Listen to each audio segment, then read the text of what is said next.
I hope to share with you today some of the successes and the challenges that we experience in our efforts to maintain our watersheds and the ways that this work delivers benefits to the community of Fort Collins. I'm going to talk today about building resilient communities through watershed protection. The city of Fort Collins is situated at the base of the foothills of the Rocky Mountains in the northern end of what is called the Colorado Front Range. The Poudre River watershed starts high in the Rocky Mountains west of Fort Collins and flows through the heart of the city. On its way, it provides numerous vital ecosystem services to our community, including the supply of clean, reliable drinking water, irrigation water for agriculture. It controls floodwaters, provides opportunities for recreation, and rich habitat for fish and wildlife. A healthy and resilient Poudre River watershed provides the secondary economic benefits of enhancing tourism, supporting agriculture, and businesses like the high-tech industries, breweries, and restaurants. It also provides the social benefits of varied educational opportunities for our schools and the public, as well as places for people of all ages to connect with nature. While there is a mix of public and private land ownership along the Poudre River watershed, the city is involved in the direct and indirect management of many aspects, from treating drinking water, managing stormwater systems, wastewater treatment and discharges to the river, as well as the management of our extensive surrounding natural areas. But today I'm going to talk about two key programs as examples of how we manage our watershed resources across departments and across agency jurisdictions. Those programs are our Source Watershed Monitoring and Protection Program and the Poudre River Health Assessment Initiative. To begin, there are three elements. Back one.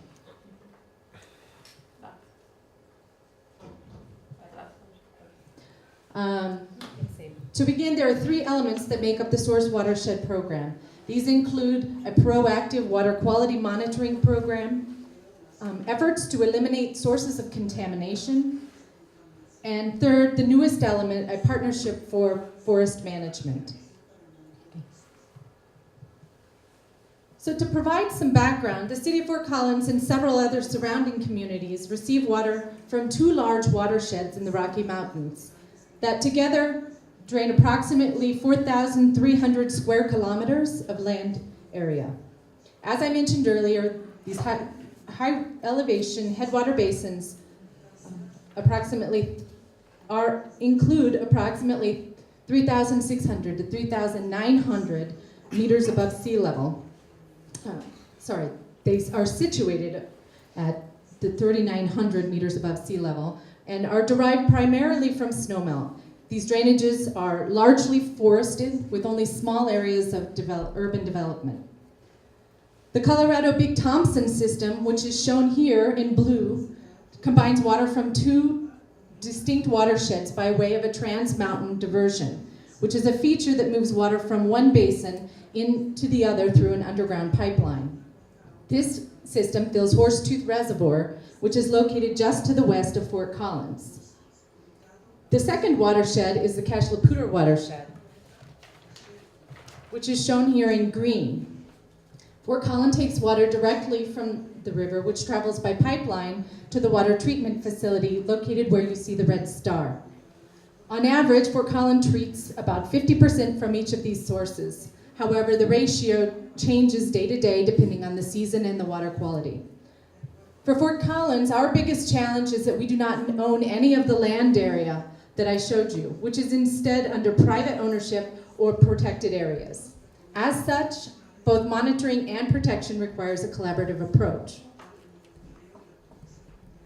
So this graph depicts the typical flow regime of river systems dominated by snowmelt. In both basins, melting snowpack serves as our primary drinking water source, which fills the rivers and reservoirs in the spring and the summer months of the year. In the winter months, the flow is naturally low, while snow accumulates, storing water for the coming year. And in many ways, snowpack is our most reliable means of water storage. So you can see on the left a couple of pictures that show how different the river looks at different times of the year. The seasonal fluctuations in flow affect both the quality and the quantity of the water available throughout the year.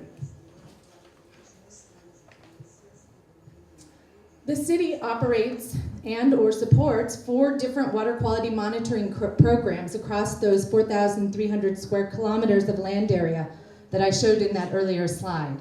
Between those 4 programs, water quality samples are routinely collected at 33 sites, and each sample is tested for up to 25 different chemical, physical, and microbiological constituents. In order to do this across such a large area, all sampling is conducted in partnership with others. We invest in monitoring programs because it has proven to be much more cost-effective to protect our existing clean sources of water than to upgrade our water treatment facilities or our processes after contamination.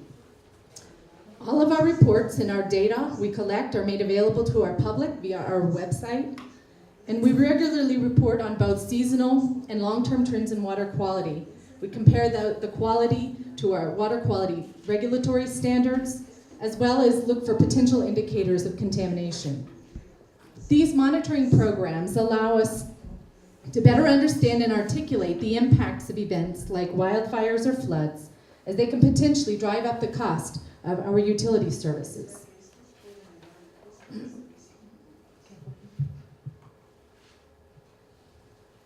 So the second program element is our Source Watershed Protection Plan, which is an inventory of all of the potential hazards in our watersheds that can impact the quality of our water supplies. These include such things as livestock feeding areas, leaking fuel tanks, abandoned mines, and fuel spills from automobiles who crash into the river. The full list of potential contaminants was prioritized based on the probability of occurrence and the severity of the impact for each threat type, and mitigation practices were identified. This plan will be used to help guide our watershed program and provides justification for future investment in watershed protection activities. Any work that we undertake has to be done in cooperation with landowners and management agencies. In 2012, a large wildfire burned approximately 324 square kilometers of the Poudre River watershed. This was the first and the largest major wildfire to affect the city's water supplies. As a result of this fire, Fort Collins was unable to use the Poudre River water supply for 100 days.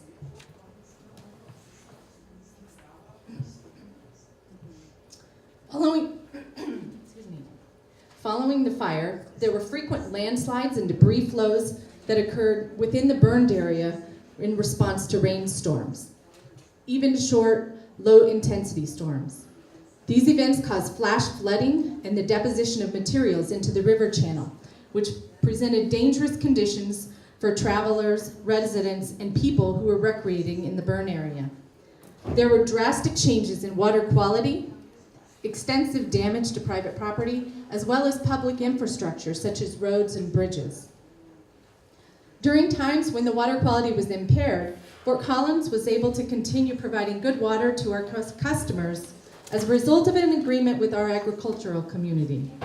This agreement arranged for the trade of clean water from an unburned watershed for the fire-impacted water, which was challenging but suitable for agricultural use. This partnership was critical for maintaining safe, good quality supply of drinking water during this period. These storm events made obvious our urgent need to control the erosion from our burned hill slopes. This slide highlights a key federal-private partnership to address post-fire restoration needs. For 2 years after the wildfire, Fort Collins partnered with government agencies, including the U.S. Forest Service and other water utilities, to apply wood mulch to the hill slopes. The mulch was applied using helicopters, and the concept of mulch application to burned hill slopes is the idea that mulch dissipates the erosive potential of the rain droplets, keeping the soil in place and allowing time for vegetation to regenerate. This practice proved to be very effective in years 2 and 3 after the fire. The Fort Collins utility water rates were increased to support this and other related work.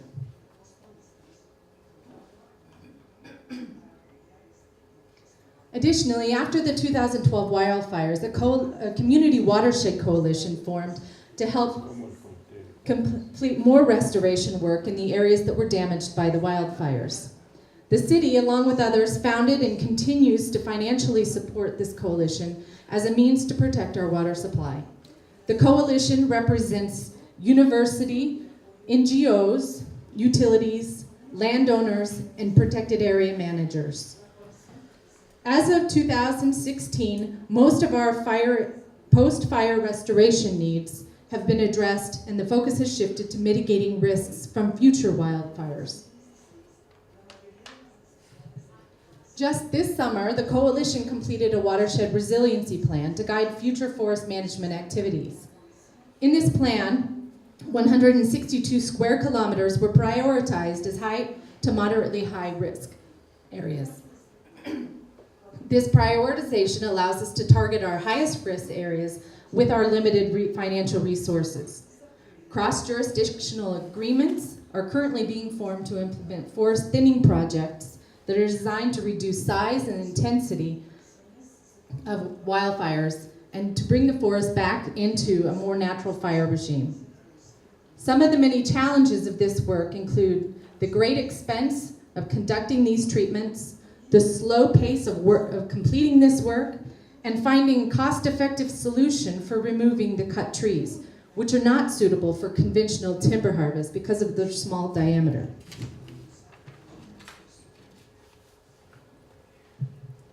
So I'm going to switch and talk about the second initiative that I'd like to highlight, which is the Poudre River Health Assessment. In 2010, the city released Plan Fort Collins, a master planning document that states the city will support a healthy river ecosystem that's ecologically resilient. In other words, we want a river ecosystem that has the capacity to persist and adapt over time in the face of natural and human-caused challenges.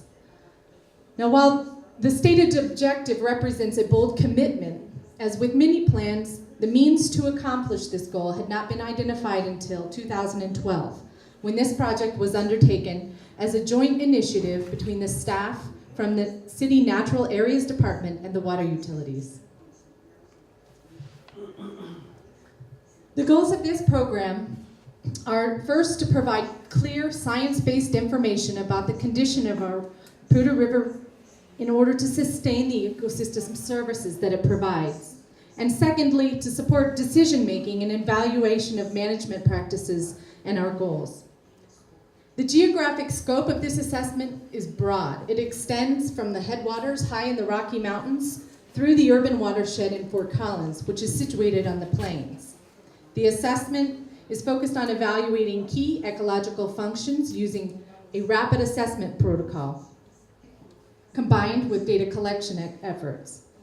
The overarching goal is to summarize and communicate the health of the river to the public and to help resource managers better understand how projects and practices move us closer to or farther away from our desired conditions. In other words, it will be a tool to define what we want and how we're doing to getting there. The assessment framework includes 9 broad indicators of river function, each of which consists of multiple subvariables. We define the letter grades, which are A through F, and our target ranges, which are shown here in blue, using our available historical data and professional opinion.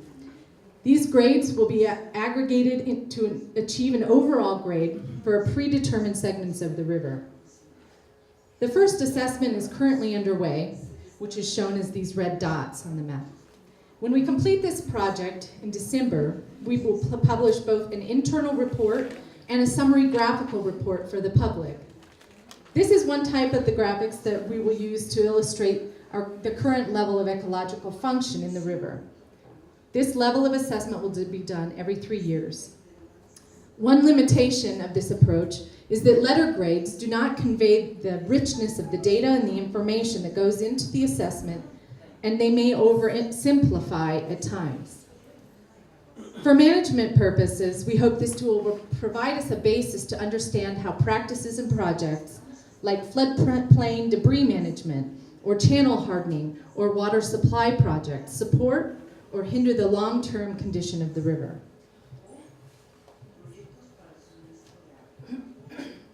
This approach to tracking river or watershed condition is not a new one. There are many models out there that differ based on region, needs, and resources available. We feel confident that this type of practice has good precedence and will move the city toward our objective of understanding and supporting the resiliency of the Poudre River and our community.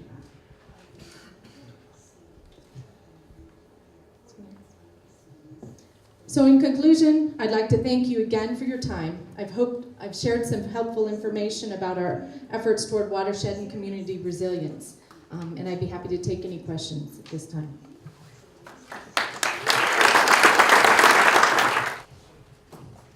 ¿Alguna pregunta, por favor?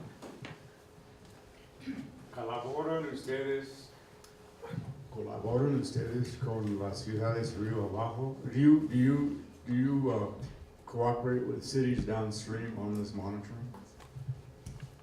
Yes, we cooperate with downstream communities some of which take water at higher elevations in the watershed and move it through pipelines to their communities. But they also receive the wastewater that we discharge back into the river, which is why we pay very close attention to the quality of the water that we return to the river for those downstream communities.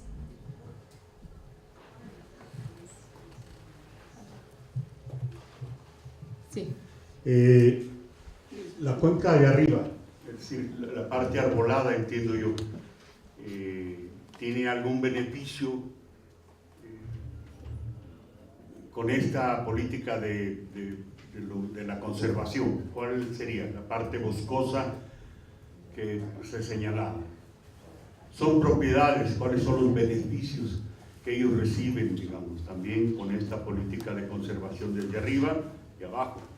Hasta abajo, por donde estaba la estrella roja, está por Collins, entonces digamos que la población está siendo beneficiada mayormente, pero arriba están los propietarios y entiendo que son pocos. ¿Cómo salen beneficiados estos propietarios, digamos, en esta política de conservación? Gracias. There are several programs through the federal government that provide landowners financial assistance to implement some of the land management practices that protect water supplies. The landowners that live at higher elevations in the watershed largely rely on groundwater from wells, and so that water quality is also dependent on the health of the forests and the surrounding watersheds. But the primary payment for those services comes from the federal government incentive programs. There is an initiative currently in development in the Fort Collins area that is exploring the payment for ecosystem services.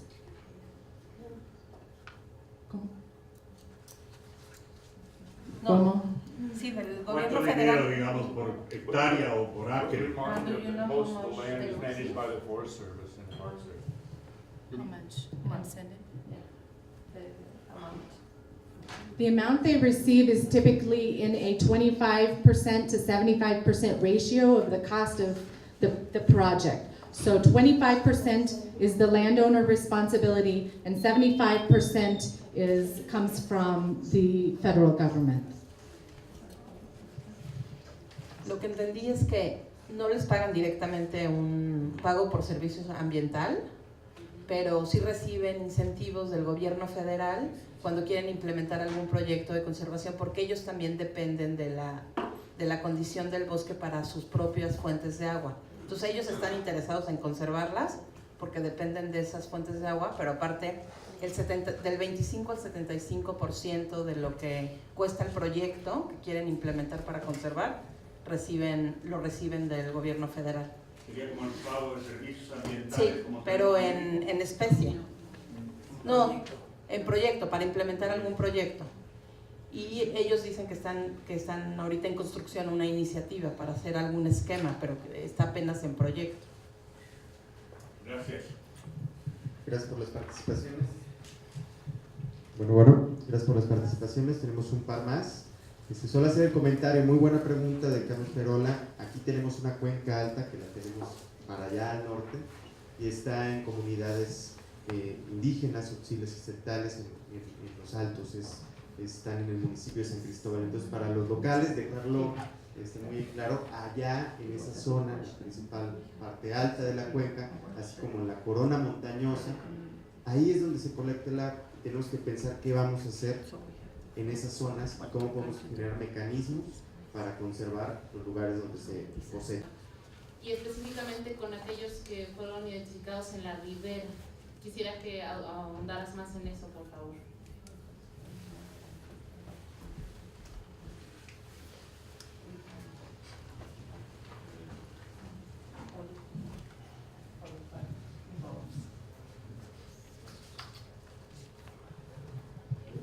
You have the slide. So is the question, what in the assessment, how do we talk about it? As part of the assessment, when we were talking about riparian areas, as I understand the question, what we are looking at evaluating those sub-variables include the connection with the floodplain, how well connected and extensive in area are those riparian areas in terms of their ability to attenuate floodwaters. We also look from a plant diversity for habitat purposes. And those are the two sub-variables I remember. I don't remember specifically all of them. Nada más una cuestión que en la evaluación o en la identificación del indicador tuvo más importancia, bueno, más relevancia, los componentes fisicoquímicos o los biológicos.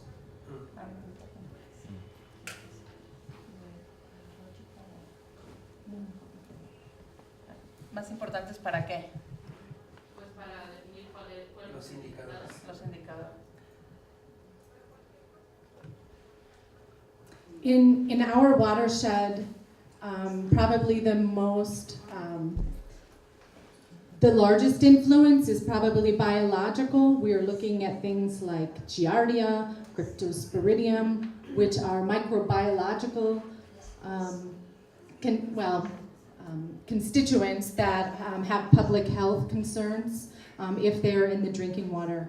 And so we monitor those very closely. E. coli is another indication of potential contamination of sewer systems and runoff from agricultural lands.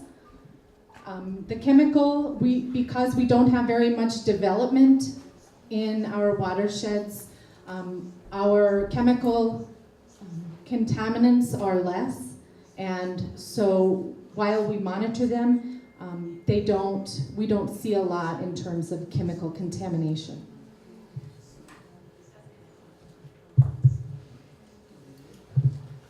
If I understood well, you mentioned about resilience plan. So that plan is based on a specific tool that you have, and how to determine the right understanding with the stakeholders about resilience. The definition of resilience? No, the agreement, because it can be different if you are a government or a forest owner. So Do you want to translate the question? Creo que ya se las, ¿les tradujeron la pregunta? No. A ver, dirán en Si lo español. hace en español mejor. Sí. Sí, Jill comentó acerca de un plan de resiliencia. Entonces le pregunto si se basó ya en una herramienta que existe y por otro lado, ¿cómo acuerdan esa resiliencia? Porque un actor gubernamental puede pensar que la resiliencia está cargada de determinado tema y un dueño de bosque puede pensar que la resiliencia tiene que ver con otras cosas. Entonces, ¿cómo hacen ese acuerdo? Gracias. When we started our planning process, we have a large stakeholder group that includes perhaps 20 to 35 people at a different point in time, and those come from all sectors, including private landowners and businesses, nonprofits, etc. And the discussion around what is resilience was a long one. It took a lot of time to talk about resilience, and in the end, what we decided is to use is one that is the closest representative of historical conditions pre-development. And also there were some components included in our definition around sort of more than just an ecological resilience.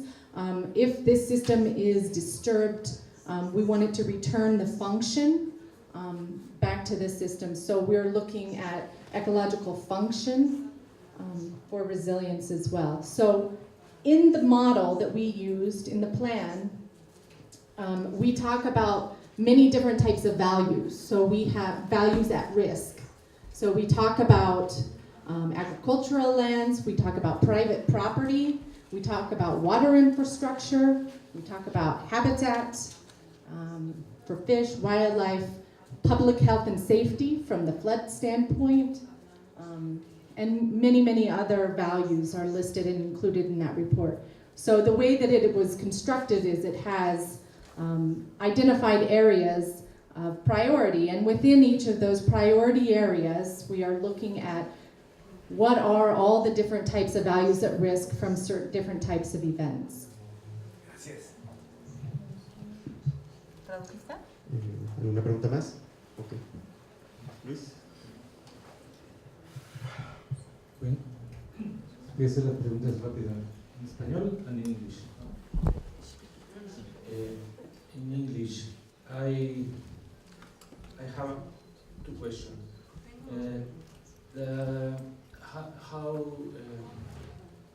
How is the process of water supply to the city? I believe that is superficial water with, and my question is on with water from the river or from the springs? And the another question is, what is the process of treatment of wastewater, and if this water is incorporated to the river downstream of the city? En español. La pregunta es si el agua con la que se abastece la ciudad de estas cuencas es tomada de manantiales o directamente de los ríos, y qué sucede después de que el agua es utilizada en la ciudad, si es tratada y reincorporada al río aguas abajo, para conocer un poco el contexto de las ciudades mexicanas con este caso. Okay, the first question about our source of our water supplies is that all of the water that Fort Collins uses from those two watersheds, one comes into a reservoir and one is directly brought to our water plant by a pipeline, but that is all surface water from rivers that flow into the reservoir and or from the basin. No springs, no groundwater. No groundwater. And the second question about what happens in the water treatment process.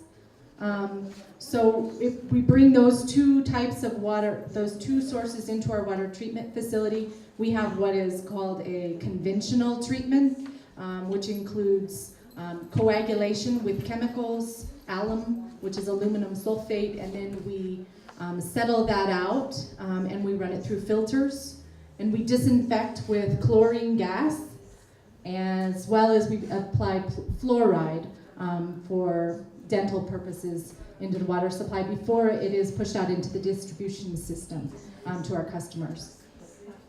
So once that water is returned to our wastewater, is used, it's returned to, we have 2 wastewater treatment facilities that serve different areas of town. And that is because we have new strict standards for how many nutrients we're allowed to discharge into the river. We have to use what is called biological nitrogen or biological nutrient removal, and that is done largely as a microbiological process. Anaerobic and aerobic conditions are alternated as the water moves through, and the microbes digest the nutrients in the water, and that is a process that was an expensive upgrade to our system, but is also shown to be very effective for nitrogen. Phosphorus removal is a little harder, and so we're still working on that issue, perfecting our process, as well as waiting to hear from the state in terms of what they're going to require us to, what levels we're required to discharge back into the water. So the state regulates the water quality that we discharge into the river, so we have to report every month or twice a month to the state our water quality, and if we exceed our limits, then we are subject to fines. So we do everything that we can to make sure that we don't discharge above our limits. Yes, so the water goes back to the Poudre River. From both sources, the water is used and then is returned back to the Poudre River. And that water does serve downstream communities, which is the reason why we have those state and federal regulations.